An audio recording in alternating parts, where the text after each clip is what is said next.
एक एक नागरिक का, एक एक आम जन का, चाहे वो किसी भी जाति धर्म पंथ संप्रदाय को मानता हो, सबको समाहित करके हम रोड मैप लेके आपके बीच में आए।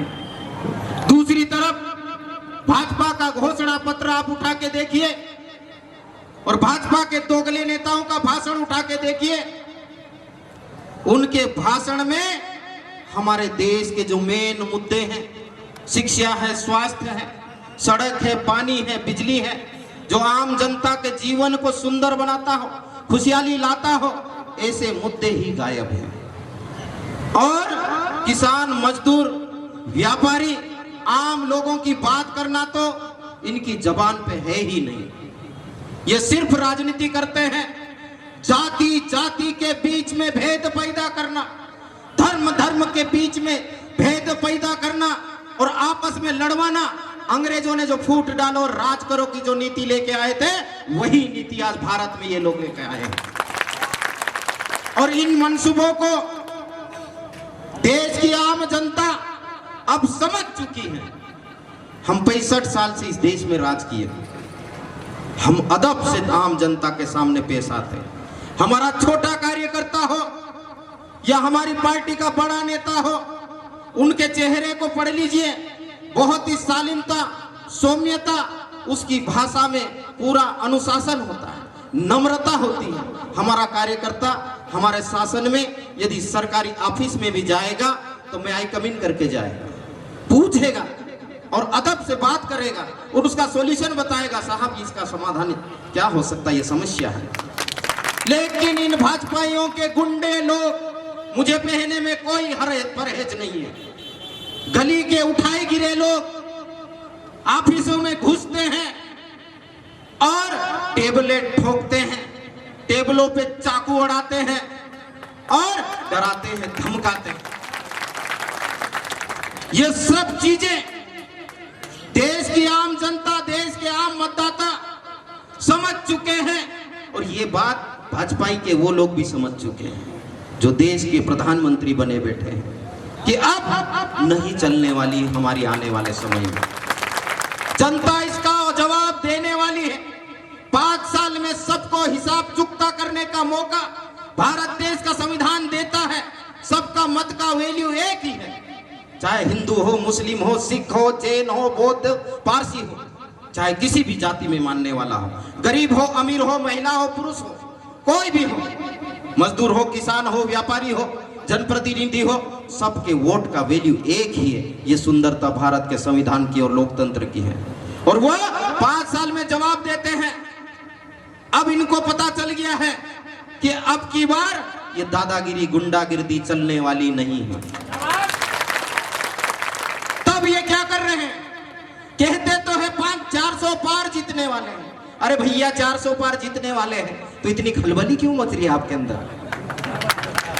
आप लोकतंत्र की हत्या क्यों कर रहे हैं? खजुरा के कैंडिडेट का फॉर्म निरस्त करवा देते हो, इंदौर के हमारे कैंडिडेट को अगवा कर लेते हो, डराते हो, धमकाते हो, 17 साल पुराने केस को निकाल करके धारा बढ़वा देते हो, उसका फॉर्म निकलवा लेते हो। सूरत में भी एक कैंडिडेट का फॉर्म विड्रॉ करवा लेते हो।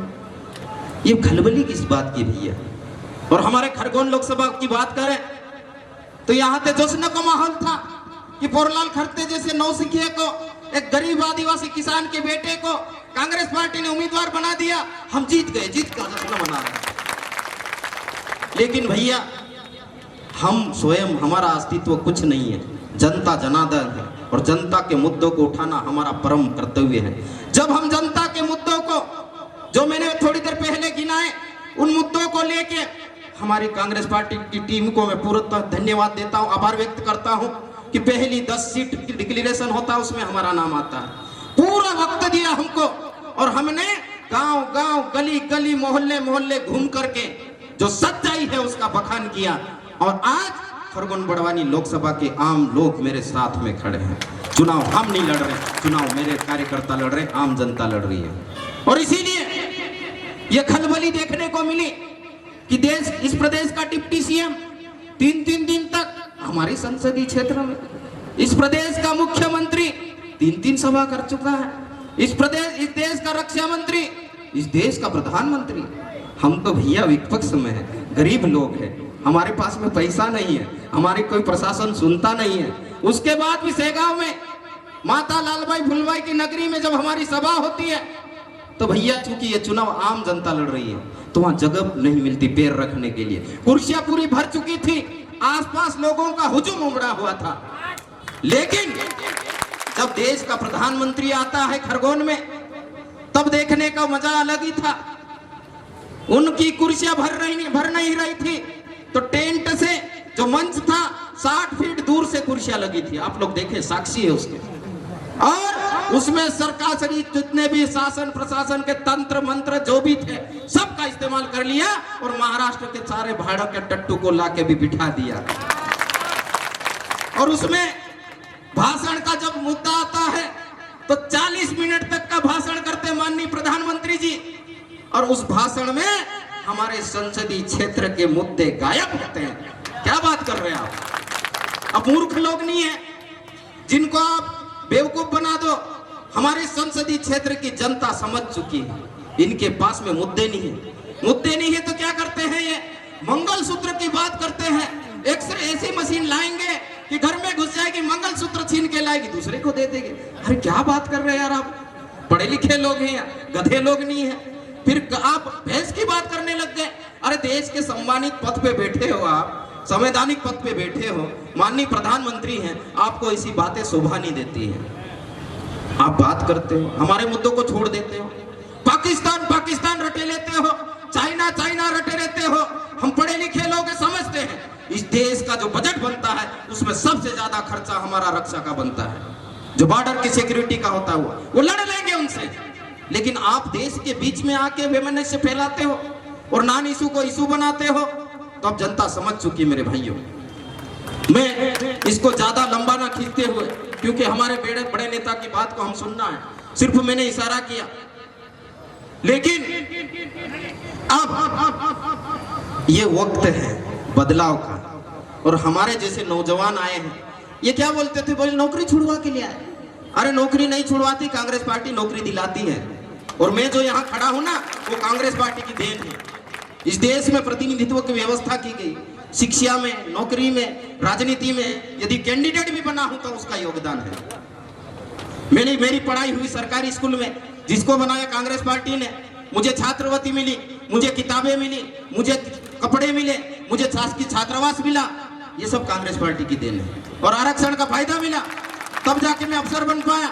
और 20 साल की नौकरी की, तब सारे सरकारी तंत्र मंत्र को समझा, ये सब कांग्रेस की देन है। तो कांग्रेस पार्टी ने मुझे नौकरी दी, और कांग्रेस पार्टी ने देखा कि गरीब किसान के बेटे में एक क्षमता है, योग्यता है, हम इसको कैंडिडेट बनाते हैं। कैंडिडेट भी बनाया, इसलिए लोकसभा का मैं प्रत्याशी भी बन के आपके सामने खड़ा हूं, तो वो भी कांग्रेस पार्टी की देन है। तो साथियों, कांग्रेस पार्टी वो पार्टी है जो देश को आजाद करवाती है।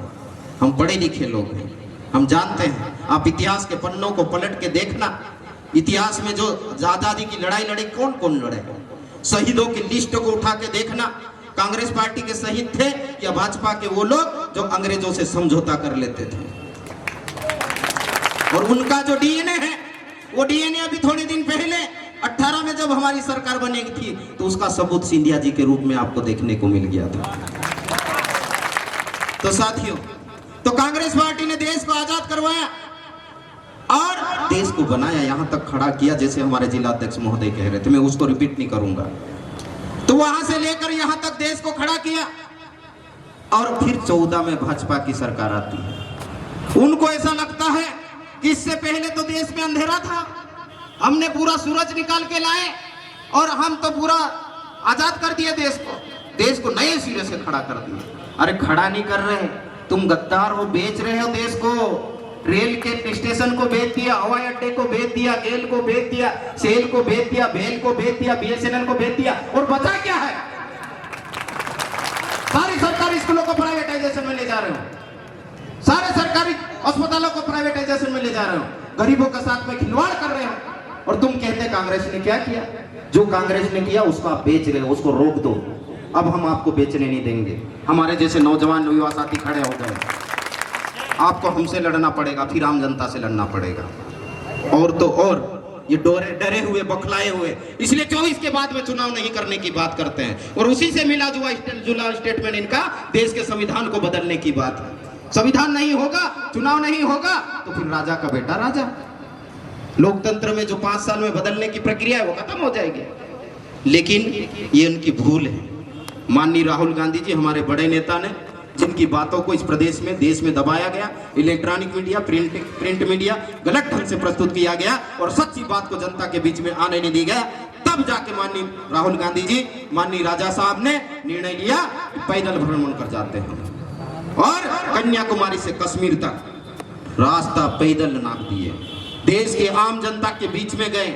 ऑटो रिक्शा, ट्रक ड्राइवर, ठेले वाला, सब्जी वाला, ट्रक ड्राइवर और मजदूर, किसान, व्यापारी सबसे मिले। जो अनुभव आए उसके आधार पे फिर भारत देश के जनता को न्याय नहीं मिल रहा, इसलिए भारत जोड़ो न्याय यात्रा का आयोजन किया मणिपुर से मुंबई तक। और जो अनुभव आया, जो सुझाव आया, वो हमारा न्याय का संकल्प पत्र है। ये हमारा 5 साल का रोड मैप है। और इसको लेकर जब हम जनता के बीच में जा रहे हैं तो जनता का प्रतिसाद मिल रहा है और हमारी सरकार बनने जा रही है। आप लोगों को विश्वास दिला रहा हूं मैं कि खरगोन बड़वानी लोकसभा क्षेत्र के सारे विधानसभा क्षेत्र में हमारा भ्रमण हो चुका है। हमारी पार्टी के सारे नेता लोग लगे हुए हैं। कोई भी एक सिंगल 1% भी ऐसा नहीं चाहता कि हमारी सीट किसी भी हालत से हम गवाएं। हम पूरी ताकत के साथ में लगे हुए हैं और इसलिए हमने नारा दिया है, मिलकर लड़ेंगे, जीत कर रहेंगे। और ये हम करके दिखाएंगे और इनको सबक सिखाएंगे। और 2 चरण 3 चरण के जो मतदान हुए हैं उसके मत का प्रतिशत इशारा कर रहा है। इनकी बॉडी लैंग्वेज गिर चुकी है, इनके भाषणों के जो अंश है वो बदल चुके हैं। इसलिए हमारी सरकार बनने जा रही है। आप चिंता मत करो। और इस देश का प्रधानमंत्री माननीय राहुल गांधी जी बनने जा रहे हैं, जो गरीबों के मसला और उनके साथ में हम लड़ाई लड़ने के लिए खड़े हुए हैं। आखिरी बात करके बात को खत्म कर रहा हूं कि देखो, हमारा जो न्याय का संकल्प पत्र है, किसानों के लिए बहुत सोचा। मैं इसको लंबा नहीं खींचता क्योंकि दूसरी बातों में मेरा वक्त गुजर गया है। तो हमारा जो न्याय का संकल्प पत्र है, किसानों के लिए हम अपनी फसल का जो दाम है एमएसपी लेकर आ रहे हैं, वो लागत का 1.5 गुना देंगे। जितना खर्चा लगेगा उसका 1.5 गुना उसकी एमएसपी होगी और उस पर हम कानून बनाएंगे। किसानों के 2 लाख रुपए तक के कर्जे माफ करेंगे। किसानों के कर्ज माफी के लिए स्थायी रूप से आयोग बनेगा। और लाडली बहना को इन्होंने ठगा। माता बहनों को 1000 रुपए, 1250 रुपए कागज बनाने के लिए इन लोगों ने हमारी बहनों के साथ में, हमारी देश की देवियों के साथ में छलावा किया। और सरकार बनते ही 3000 का वादा भी भूल गए और जिसने वादा किया उसकी भी छुट्टी कर दी, काका की एंट्री कर ली। और काका के शब्द कैसे होते आप लोग जानते हो? सुन लिए होंगे, निवाली भी आए थे, इधर पार्टी भी आए थे और कहीं पे बोल रहे थे फोकट का अनाज बांटते। अरे भाई, तुम्हारी भाषा तो सुधारो पहले। इस प्रदेश के मुख्यमंत्री हो आप। तो हमारी सरकार बनेगी तो माता बहनों को प्रति माह 8500 रुपए देंगे, साल के 1 लाख रुपए। जो बेरोजगार युवा है, जो दर दर की ठोकरें खा रहे हैं, 15-20 साल से नौकरियां नहीं निकली इस प्रदेश में।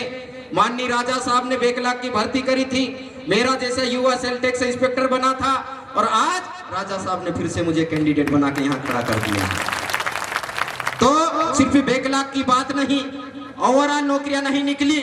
नौकरियां निकली तो घोटाले ही घोटाले, पटवारी घोटाले, सिपाही घोटाले, नर्सिंग घोटाले।